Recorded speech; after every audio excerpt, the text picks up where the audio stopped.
یہ انڈیا میں برطانیہ والے آئے، نام لیا تجارت کا۔ کس کا نام لیا؟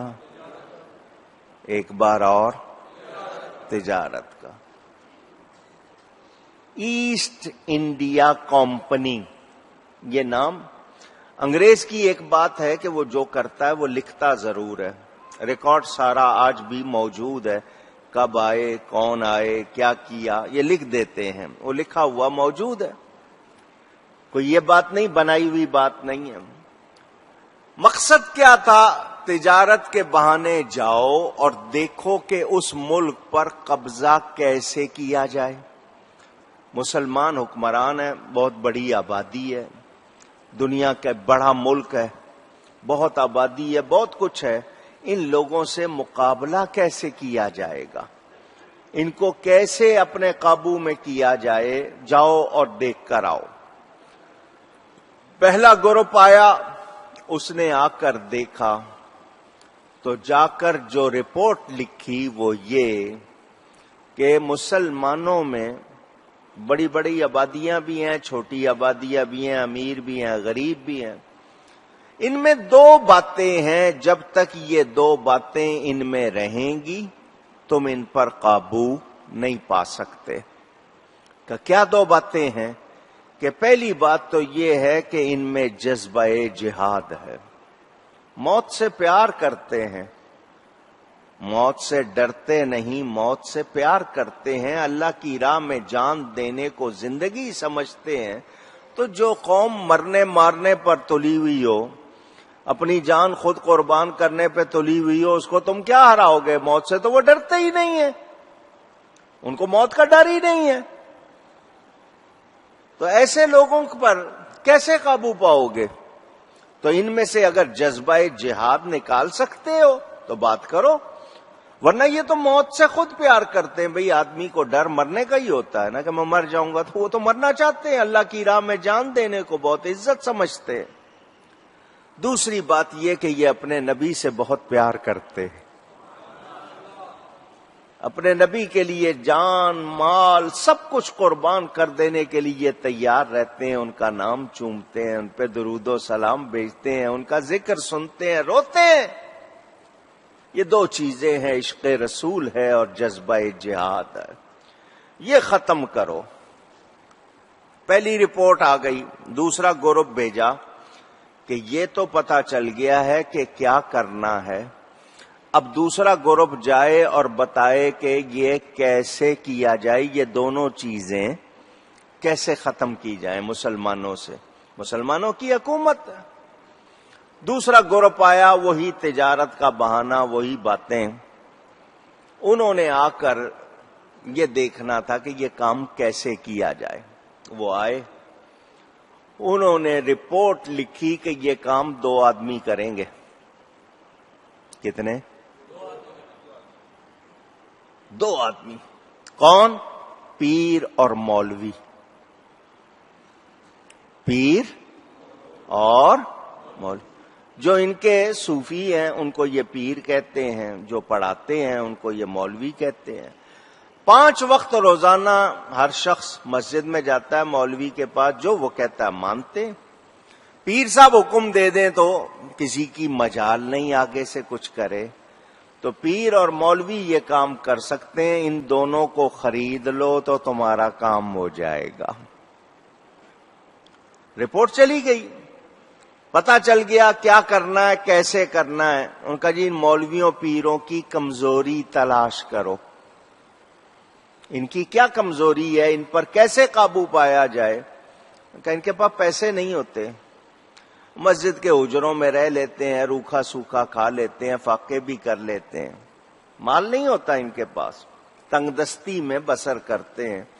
ان کا پیسے دو، ان کو خریدو، بولیاں لگاؤ، پیسے دو ان کو، پیسوں سے ان کی زبانیں بند کرو اور ان سے اپنا کام کرواؤ۔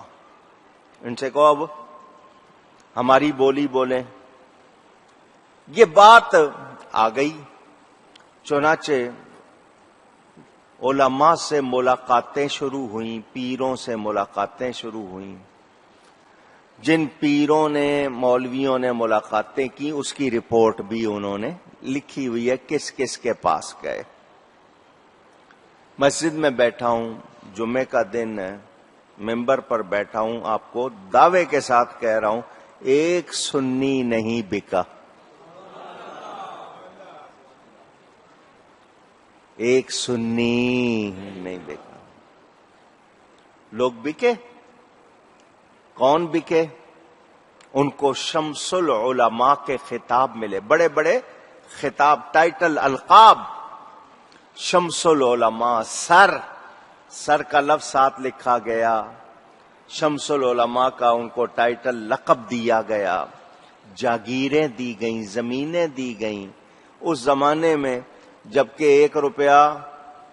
ایک روپیہ صرف 1 روپیہ ہفتے بھر کے لیے پورے گھر کو کافی ہوتا تھا کھانے میں۔ اس زمانے کی بات کر رہا ہوں کہ 1 روپے میں پورا گھر کھا لیتا تھا اور 1 دن سے زیادہ کھا لیتا تھا۔ اس زمانے میں سینکڑوں روپے دیے گئے۔ حق بات نہیں کہنی ہے جو ہم نے کہنا ہے۔ چنانچہ لکھنے والوں نے لکھا، جو بکے تھے انہوں نے لکھا کہ انگریز اللہ کی رحمت ہیں۔ یہ ان کی کتابوں میں لفظ موجود ہیں آج بھی۔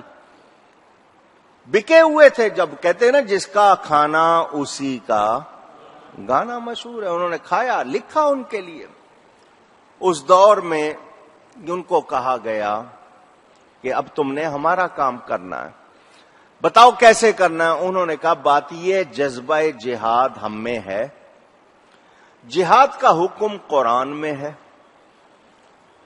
جب قرآن میں ہے تو قرآن پورا ہو چکا، نازل ہو چکا، حضور آخری نبی ہیں، اب کوئی اور نبی ہے نہیں، وہی آئے گی تو یہ حکم بدل سکتا ہے ورنہ بدل سکتا نہیں، اور وہی کا سلسلہ ختم ہو چکا۔ انہوں نے کہا پھر وہی کیسے لاؤ؟ انہوں نے کہا نبوت کا دعوے دار بناؤ کسی کو، نبوت کا جھوٹا دعوے دار کوئی شخص اٹھے اور وہ کہے کہ میں نبی ہوں، اور پھر وہی آئے، اس پر وہی لائی جائے اور اس میں کہا جائے کہ جہاد کینسل ہو گیا ہے، ختم ہو گیا ہے، تو جہاد ختم ہو سکتا ہے ورنہ نہیں۔ دوسری بات عشق رسول کی ہے تو نبی کی تعریف کی جاتی ہے، بہت زیادہ تعریف ہوتی ہے، تو جب تک تعریف ہوتی رہے گی لوگ محبت کریں گے، تو ان کی تعریف کا سلسلہ ختم کرو، بلکہ یہ لکھو، یہ کہو کہ وہ بھی ایک عام بندے تھے، بشر کی طرح تھے، جب تک تھے اب نہیں ہے، اب کوئی بات نہیں۔ تو جب ان کی تعریف کا سلسلہ روک دو گے، کہو گے وہ بھی ہمارے جیسے تھے، تو لوگوں میں محبت ختم ہو جائے گی۔ جب محبت ختم ہو جائے گی تو عمل بھی ختم ہو جائے گا، محبت کی وجہ سے عمل ہوتا ہے۔ تو یہ اس طرح کرو۔ چنانچہ بکنے والوں نے کتابیں لکھی، نبی کی تعریف بشر کی سی کرو، وہ بھی تھوڑی کرو۔ کتابوں میں لکھا نبی مر کر مٹی میں مل گئے، معاذ اللہ۔ یہ باتیں کیوں لکھی گئیں؟ کہ لوگوں کے دل سے نبی کی محبت، نبی کی تعظیم نکالی جائے۔ اور میں بتا چکا ہوں پیچھے کون تھا، اونچی انگریز، غیر مسلم۔ مسلمانوں کو لڑانے کے لیے، مسلمانوں کو توڑنے کے لیے انہوں نے یہ سلسلہ شروع کیا۔ ادھر ایک کتاب لکھی گئی جس میں لکھا گیا کہ خاتم النبیین کا معنی آخری نبی نہیں ہے۔ کیا مطلب تھا؟ نبوت کا دروازہ کھولنا تھا نا، کہ یہ بند دروازہ کھولا جائے۔ پھر اسی کتاب میں لکھا گیا حضور صلی اللہ علیہ وسلم کے سامنے یا ان کے بعد بھی کوئی نبی آ جائے تو حضور کی خاتمیت میں کوئی فرق نہیں آئے گا، کیونکہ انہوں نے خاتم النبیین کا معنی آخری نبی نہیں سمجھا، تو یہ انہوں نے دروازہ کھول دیا۔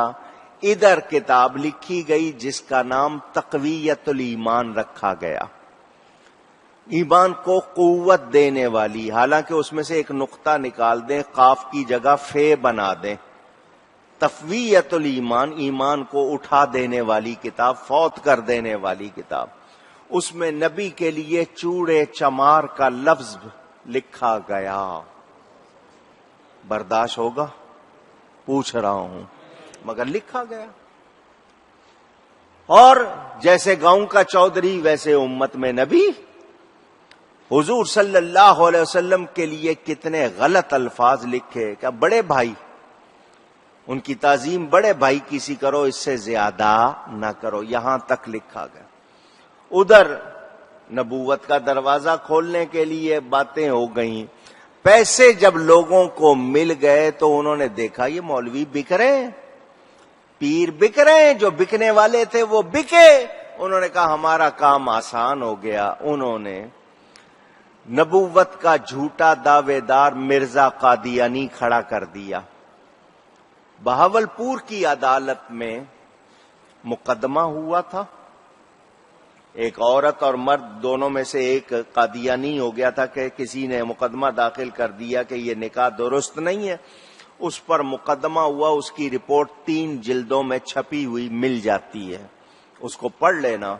سیالکوٹ میں انٹرویو ہوا، انگریز نے 4 آدمی چنے نبوت کے دعوے دار بنانے کے لیے، کہ ان 4 آدمیوں میں سے انٹرویو لیا جائے گا کہ کون قابل ہے زیادہ، تو اس میں مرزا قادیانی فٹ ہوا، جس نے نبوت کا جھوٹا دعویٰ کیا۔ یہ تمام حقائق، فیکٹس بتا رہا ہوں، موجود ہیں، یہ نہیں کہ سنی سنائی باتیں، موجود ہیں تمام حقائق۔ اس نے نبوت کا دعویٰ کر دیا اور آتے ہی کہا پہلی وحی کیا آئی ہے، چھوڑ دو اے دوستو جہاد کا خیال، دین کے لیے حرام ہے اب جہاد اور قتال۔ یعنی آتے ہی کہا کہ وہی آئی ہے، جہاد اب کینسل ہو گیا ہے، اسی لیے تو انہوں نے بنایا تھا نا اس کو۔ ادھر یہ کھڑا کیا، ادھر وہ کتابیں، مسلسل کتابوں پر کتابیں۔ ایک کتاب میں لکھا گیا شیطان کا علم نبی سے زیادہ ہے، معاذ اللہ۔ کسی میں لکھا گیا کہ امتی عمل میں نبی سے بڑھ سکتا ہے، یعنی نبی کی شان گھٹانے کے لیے۔ کسی نے پوچھ لیا علم غیب نبی کو ملا یا نہیں، تو کہا کہ جتنا تم یا جیسا تم علم نبی کے لیے مانتے ہو ویسا جانوروں کو بھی ہے، تو نبی کے علم کو جانوروں جیسا کہا گیا۔ اس دور میں اللہ نے میرے امام محمد رضا کو کھڑا کیا۔ اللہ یا رسول